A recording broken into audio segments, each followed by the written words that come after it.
Here we are together once again for another installment in Acts Facts, a Jewish journey through the book of Acts. I wonder what we will see today in this extraordinary book on our extraordinary journey together. Let's simply review previously what we saw in Acts Facts. We can move forward together all on the same page.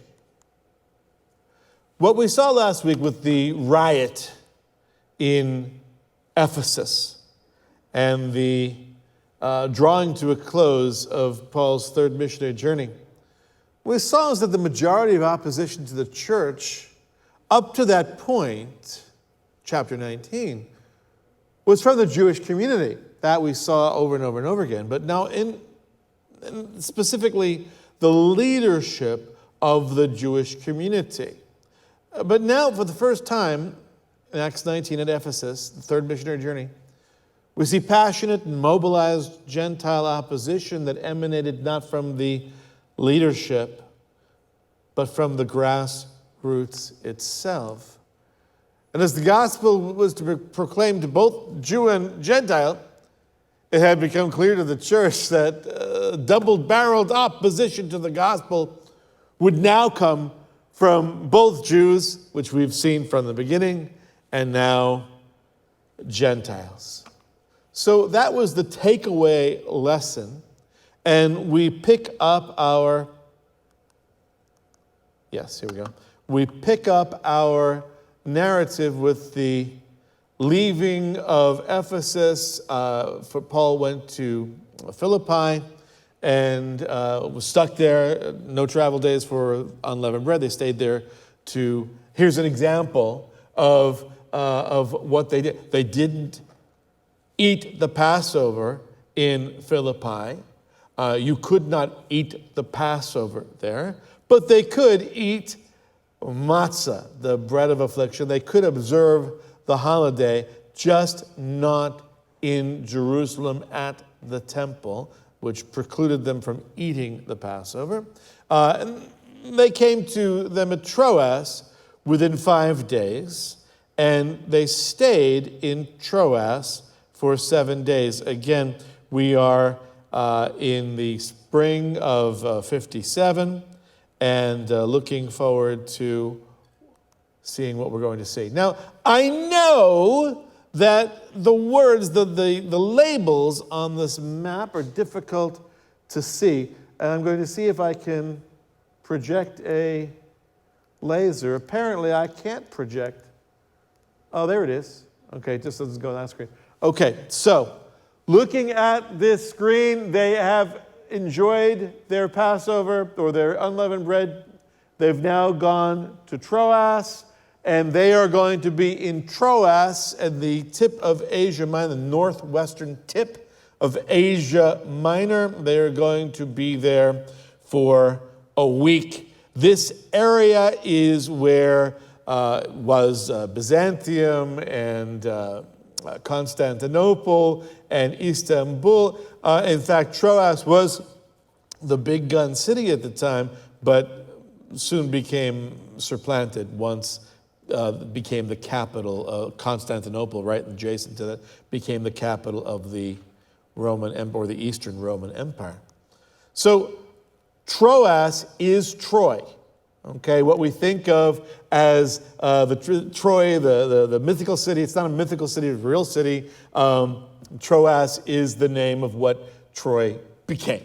Okay, so just FYI, this is what it is now. Okay, again, became unimportant once the capital moved a few miles away, and that great harbor that used to be there is actually now landlocked. It's the inland harbor is now truly inland and landlocked. Not much there to see. Which is why it took them a while to find the ancient fabled Troy. Well, on the first day of the week, when we talk about we, it's because in Philippi, Luke rejoined Paul. And so for the foreseeable future, we're going to have we and us passages because Luke is writing from not third person, but from first person accounting.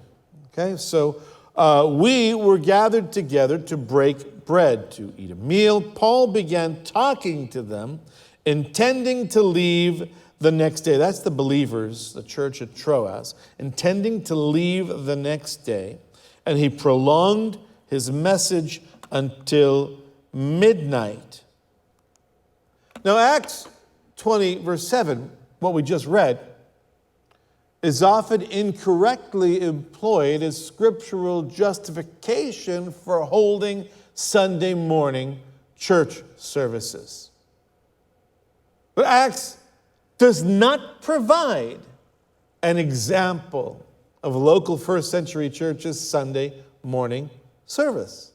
There is no such example in the New Testament of a Sunday morning church meeting. I'm not making a comment on the appropriateness of Sunday morning. I'm simply saying you cannot get it from the New Testament. You can't get it from the book of Acts. Of course, the absence of a scripture passage in Acts or the New Testament from which to model Sunday morning worship does not preclude, does not prevent the contemporary church choosing to meet on Sunday morning or Sunday evenings or midweek or even Saturday morning or at any other time. What's important to remember here is what Acts 20, verse 7 precludes.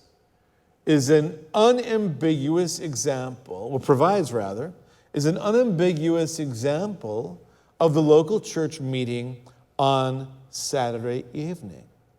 That's when the local church, at least at Troas, was meeting. And it makes perfect sense contextually, as we'll see.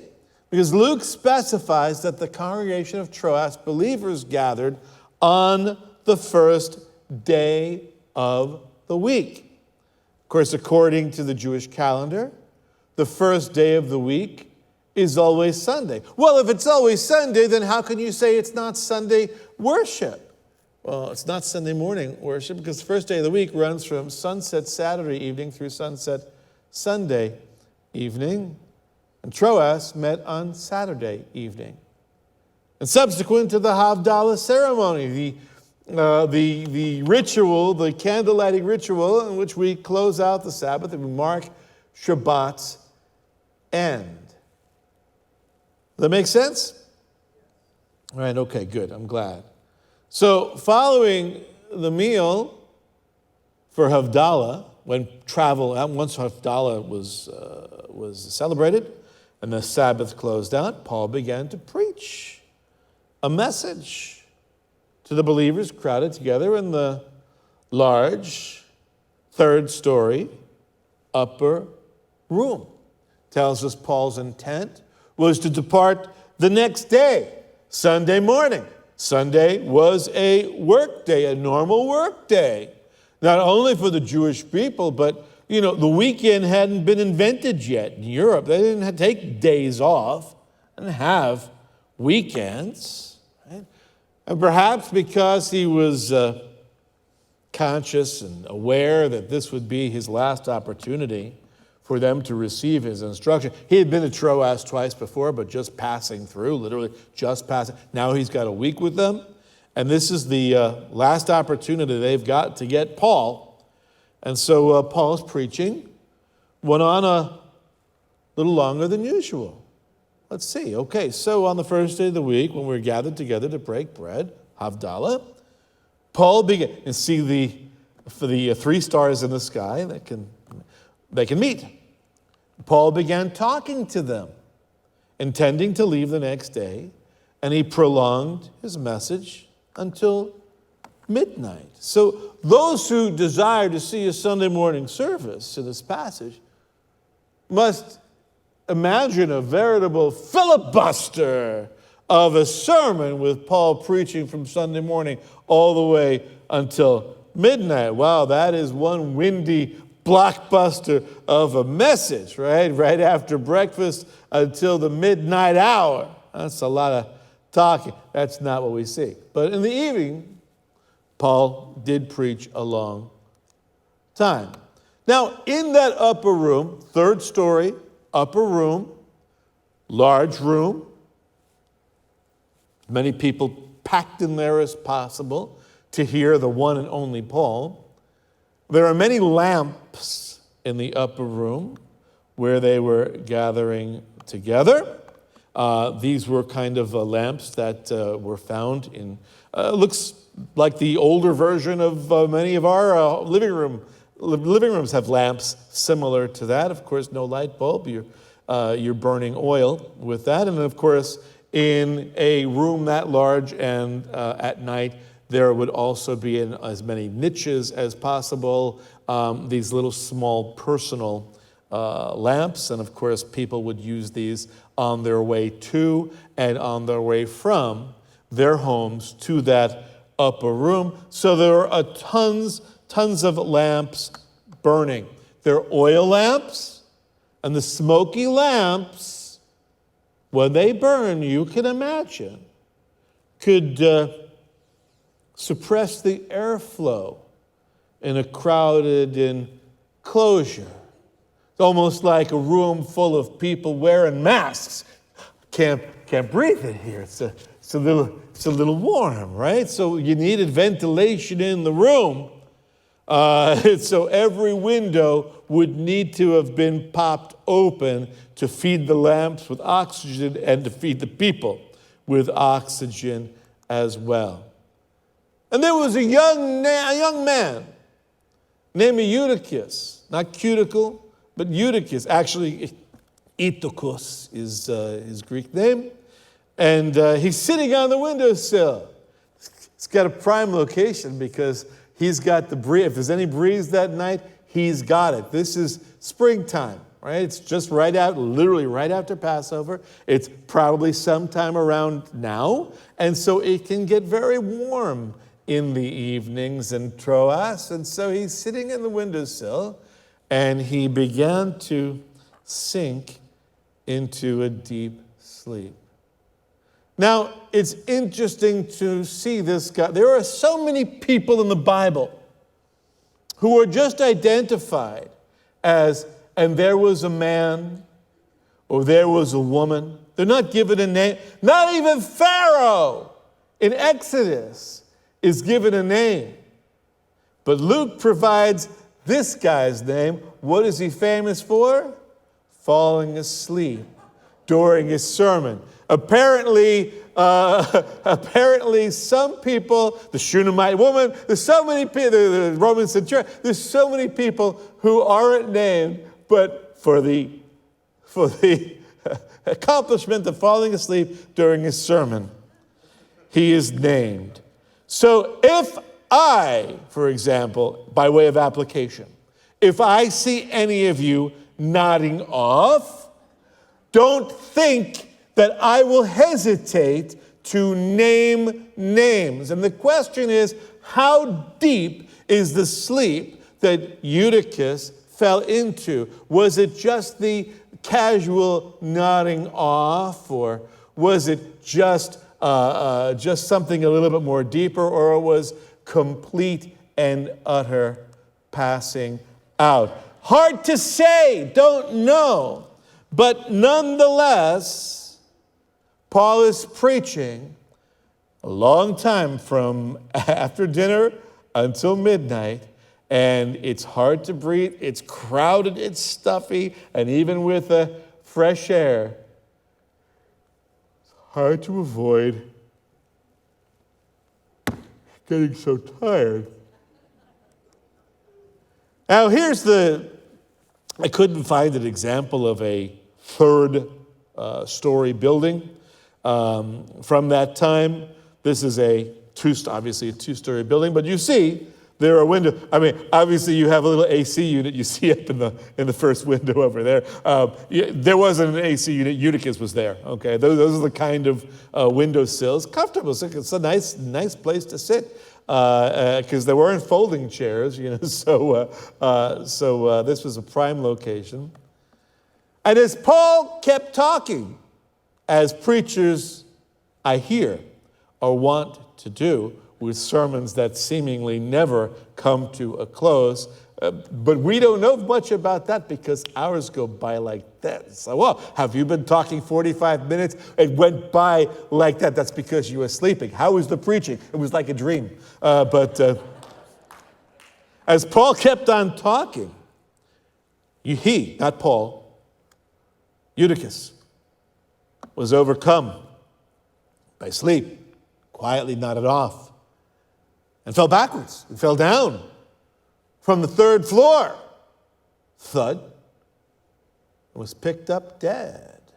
So here is a better example of the kind of, so you see the first floor, the second floor. So a third story is quite a drop, and you could see quite easily how somebody could tumble out a window, even on a second story like this, and break his neck, could die.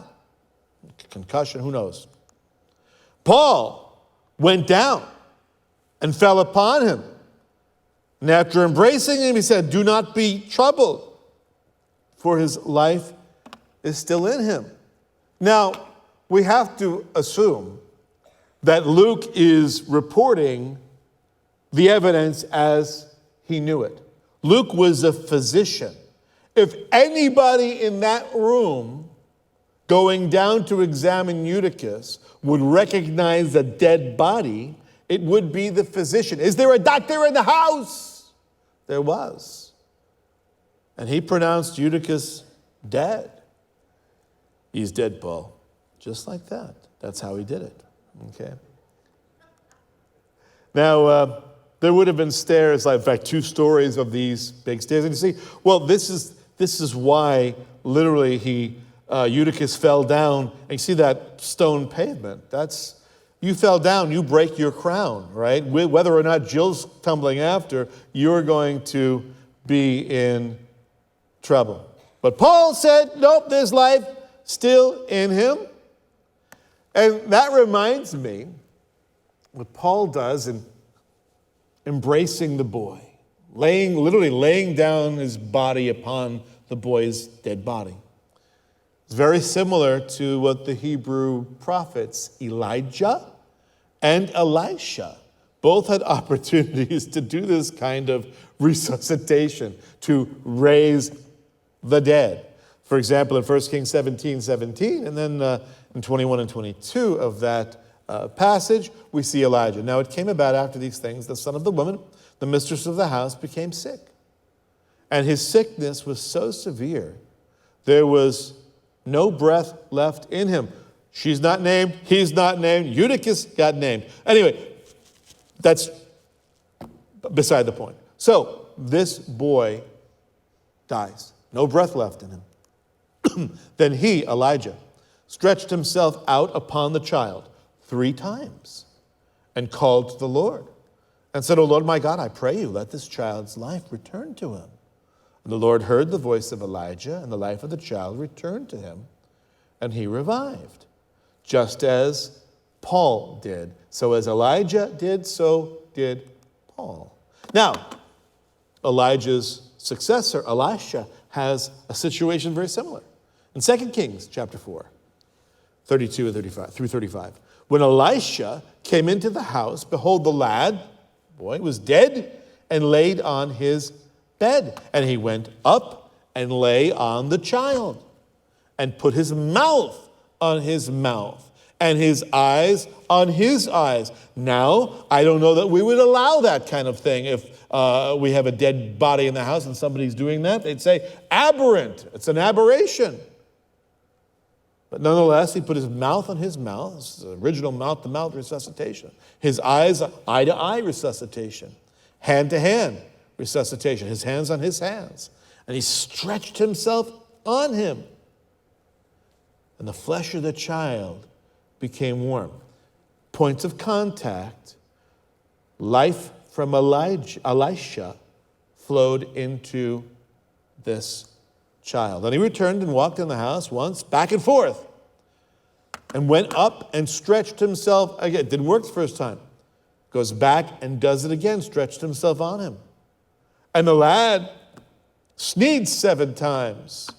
And Elisha went, okay, we have success. And the lad opened his eyes. Okay, so again, what the Old Testament tells, and of course, the readers of Acts, the readers of the New Testament, are presumed to have a certain level of familiarity with the stories that are related in the Hebrew Bible, like that of Elijah, like that of Elisha. So you should be able to recognize, oh, that sounds familiar. I know there's some prophets in the Hebrew Bible who they did exactly, they laid down on the child, and then boom, and the guy came back to life.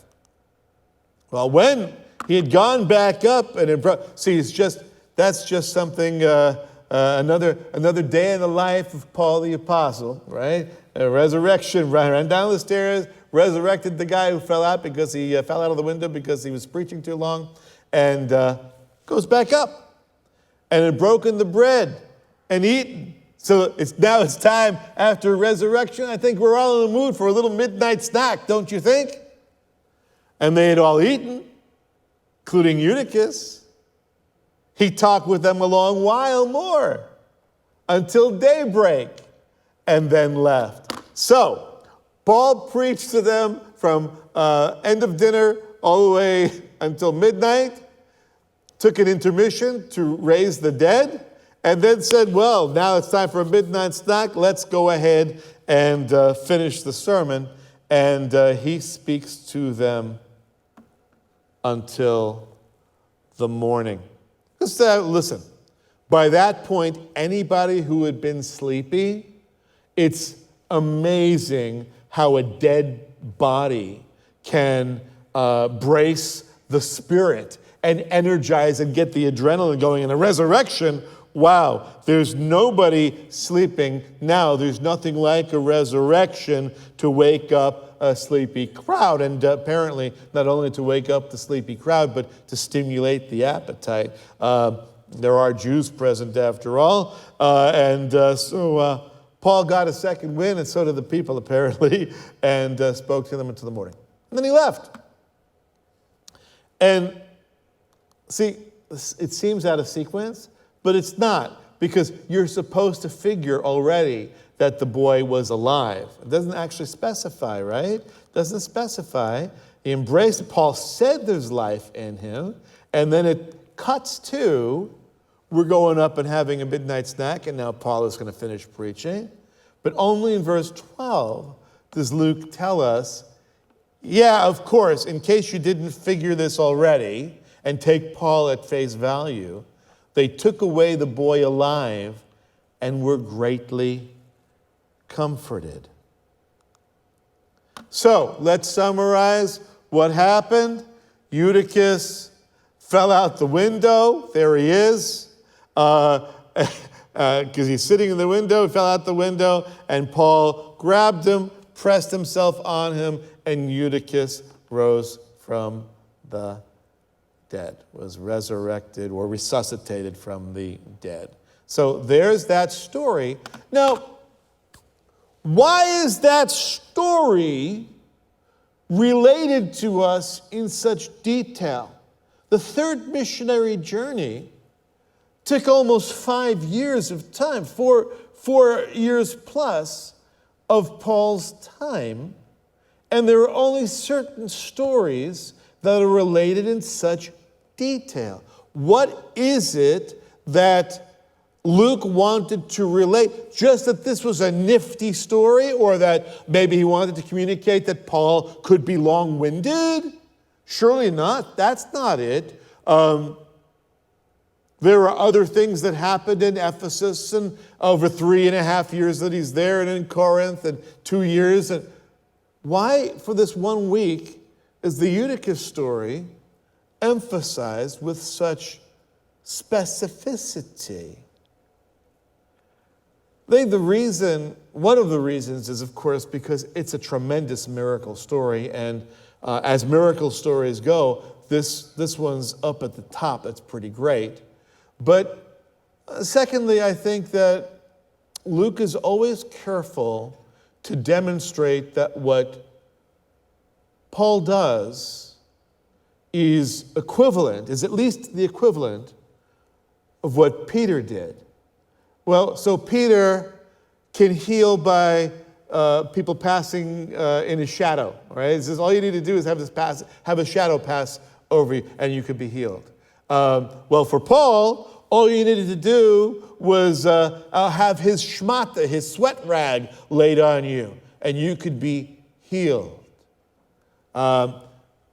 Peter raised Dorcas, chapter 9 of Acts, raised Tabitha from the dead. And as Peter could do, so could Paul.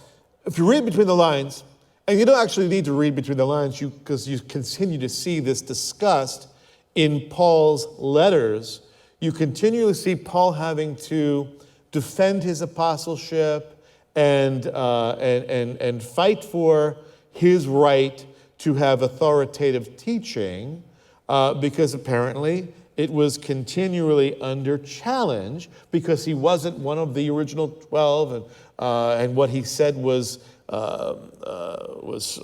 groundbreaking or seemed to push people out of their comfort zones. And so it was much more comfortable to want to align yourself with an apostle like Peter, or even a great speaker like Apollos. So we see this in Corinthians. We say, Paul says, I'm of this and I'm of that. Factionalism is bad news, right? We must be all of Jesus. But the point being, Luke is always careful to show you whatever Peter does, Paul could do as well. It's like, Annie, get your gun, right? Anything you can do, not I can do better, but I can do as well. All right, so now I want to introduce, we're going to close with this lovely travelogue. It's an interesting thing, and like genealogies, travelogues are often passed over by the casual reader of books. Now, of Scripture. So, for example, let me just ask you, when you read your Bible and you get to a genealogy, let me just see a quick show of hands, and you can participate at home as well, those of you who are watching. A quick show of hands. How many of you, when you get to the genealogies, you allow your eyes to just skip, and, pardon the expression, pass over that section and get to the next piece of action, right? Raise your hand if that's your... Okay. Travel, you shouldn't do that, by the way. Shame on you. There's a lot of, just like with travel, there's a lot of action in the genealogies to be able to see. The great example, of course, is Matthew chapter 1. Perfect example of a genealogy that's chock full of important information. But nonetheless, Luke's travelogues. Right? Say, Luke, why do you need to give us a detailed itinerary? Are we going on a cruise with you? What are you thinking here? I mean, well, Luke gives us an itinerary when he's with Paul, and he does so throughout this journey, all the way back to the Holy Land, to Israel, to Judea. He does this, I think, to demonstrate that his account is accurate and can be checked. If you don't believe, if you find it challenging to believe the big stories like Eutychus being raised from the dead, really, does that really happen?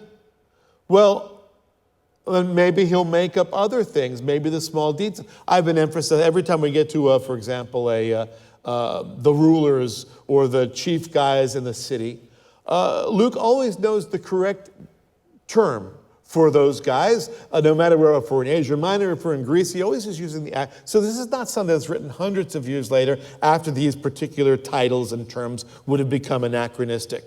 No, and even in the travelogue, Luke gives us exactly the itinerary that would have been followed if he is inaccurate in his itinerary. If, for example, he reverses the location of one island and puts it north of another and says, well, we got to this, but it should have been the other way. Or he takes you on a route that nobody would have traveled during that time of the year. Then the historian can say, oh, look, even in the small things, Luke is not trustworthy as a historian, so we cannot trust him in the small things. How then can we trust him in the big things? Oh yeah, really, Peter really could heal people with his shadow.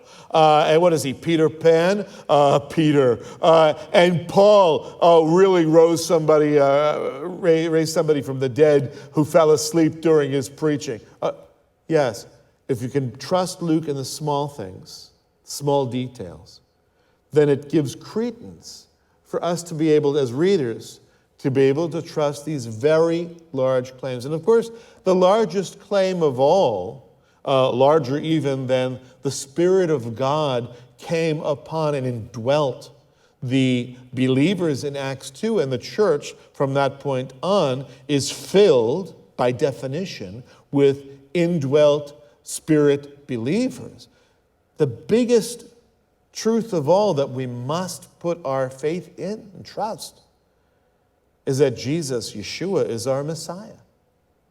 And we can indeed trust him for our salvation. So the biggest things of all can be trusted because the smallest things. Well, let's go through the travelogue. I'll try to make it as pleasant as I possibly can for you. At daybreak, we have Paul and his companions. Remember, he's traveling now with 8 companions, 2 companions from each location, 2 from Asia and 2 from Macedonia and 2 from Greece. And he's got 2 companions for each, so 8 companions. They're all together now.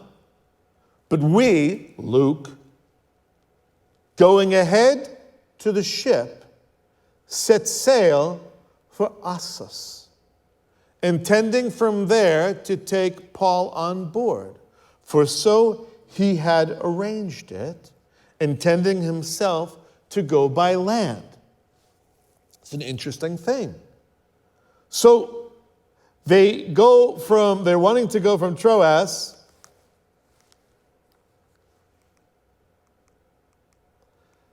Can you advance the next slide, please? For some reason, this is not working.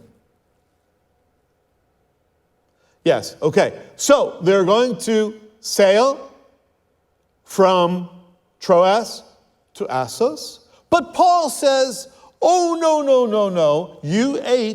You can travel by ship, but I am going to take the land route from Troas to Assos. So you take the high road, and I'll take the low road, right? And I'll get to Assos before you. Why does Paul walk? Maybe Paul was feeling, listen, after preaching all night, I feel like I need to walk it off, right? It's been more. And so Paul takes up, and the guys go by ship, and Paul takes a 30-mile walk on it. Maybe he needed the cardio. I don't know why. It doesn't explain to us why Paul walked and his companions sailed. But nonetheless, that is the road from Troy to Assos that Paul would have walked. And so we now have we go from Troas up here. We walk to us, or we sail, depending on if you're Paul, or if you want to sail, to Assos. Now, then, when he met us, Luke and the 7 other companions who had sailed, Paul meets them at Assos. We took him on board. This is Assos today. Lovely, lovely location in Asia Minor. And we took him on board and came to Mytilene. This is Mytilene, and here's another beautiful picture of Mytilene, the next stop on Luke's itinerary. Again, from Assos, they sailed to see this island right here. Now, again, look where you are. Ephesus is here, where Paul spent all that time in Asia Minor. This is where the guy fell asleep. They've moved down to Assos. From Assos, they sailed to this island, Mytilene. Sailing from there, we arrived the opposite day, opposite Chios. Chios is this island right here. Sailing in between, instead of open water, sailing in between, so it makes perfect sense for Paul's boat. This is exactly the itinerary that one would expect. And so here's Chios, the island, which you can go visit today. The next day we crossed over to Samos. That's what Samos looks like. And Samos is down here on the bottom. That's this island right here. Again, look where Ephesus is, Samos. And our final journey is, for this passage, is Miletus. The following day we came to Miletus. This is the best picture of all, I think, because this is a model of what this community looked like. Here's the ships sailing in to Miletus. It's amazing what it used to look like. This is what Miletus, which was a thriving area, looks like today.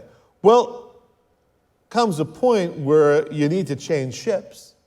Comes a point where the kind of island hopper that Paul was sailing on is insufficient to be able to make it from the area of Ephesus, region of Ephesus, all the way down in the open sea to Syria or to Judea. And so what is Paul going to do in this area in Miletus? Miletus is 30 miles south of Ephesus.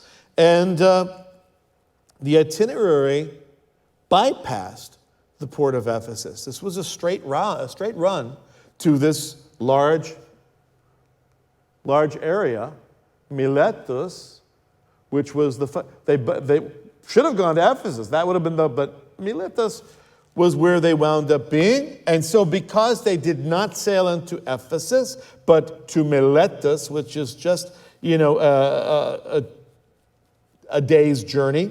So if you send your team up to Ephesus from Miletus, it will take them a day to get there, and then a day to come back to meet with him in Miletus, because he didn't want to go to them, and so he stayed in Miletus.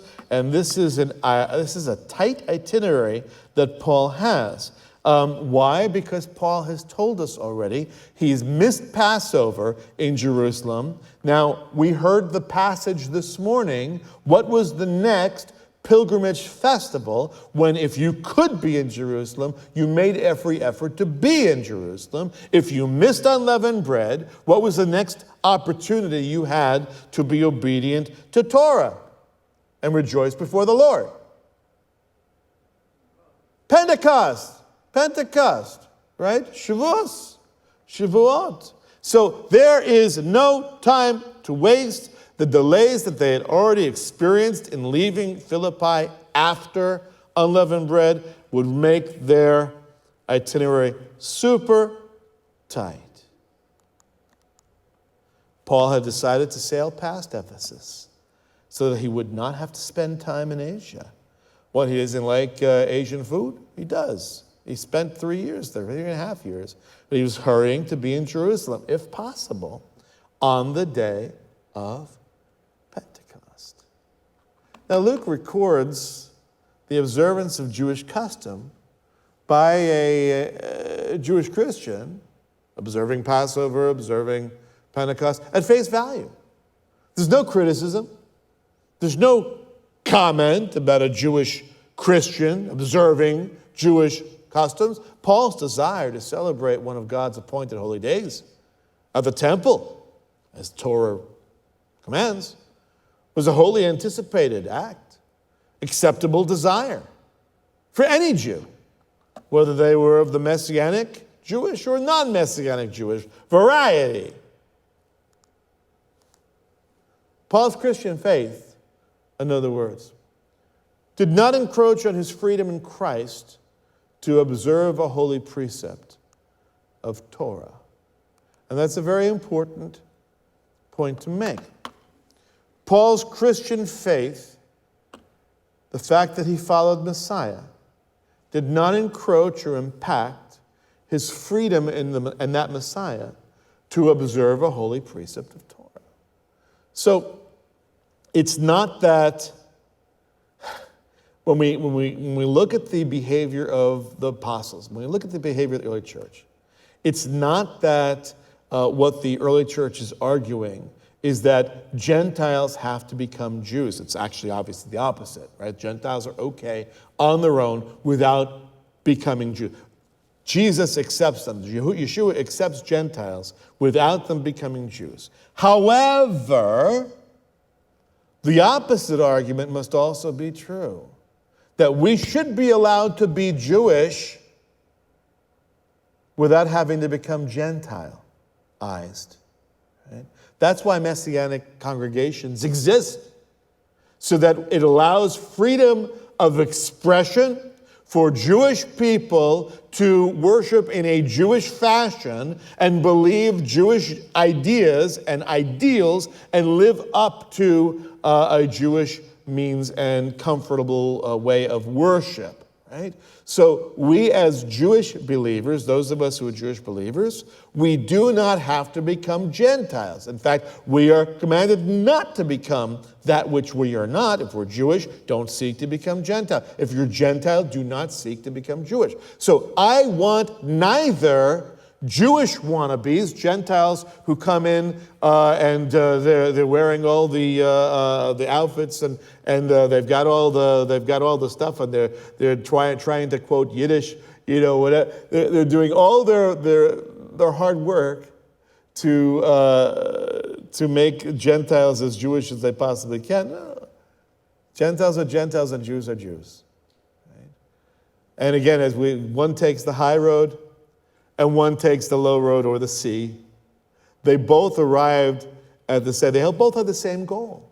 And as Jewish and Gentile believers, we're not Paul and his companions going from Troas to Assos, but as Jewish and Gentile believers, we have the same goals, and that is for a freedom of expression, to be able to live our lives in genuine, in a more genuine fashion. So if we're Jewish, our expression can be Jewish, can be more Jewish, can be less Jewish. For Gentile, can be more Gentile, less Gentile, incorporate all the Jewish customs you want, but understand that you will never become Jewish, and a Jewish person will never become Gentile. Right? That is the beauty of the unity in Messiah. The high road, the low road, the sea, both arriving at the same location. Well, from Miletus, and we're going to leave it here. From Miletus, he sent to Ephesus and called to him the elders of the church. Did the elders of the church in Ephesus, 30 miles or whatever it is away, did they heed the call of the famed and fabled Apostle Paul to meet them while he was temporarily at Miletus, while they were changing ships and while cargo was being transferred from a smaller ship to a larger ship? They had some days together. Did the church, the elders of Ephesus, come to speak with Paul? I'm afraid I'm going to have to leave you in suspense.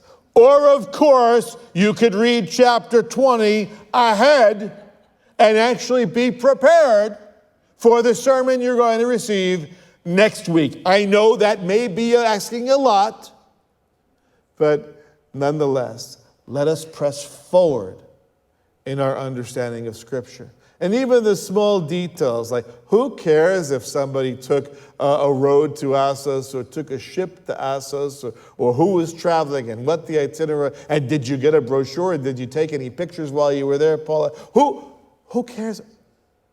The Lord cares. That's why it's in the Holy Book. So if it's in the Holy Book, why isn't it in our heads, in our minds?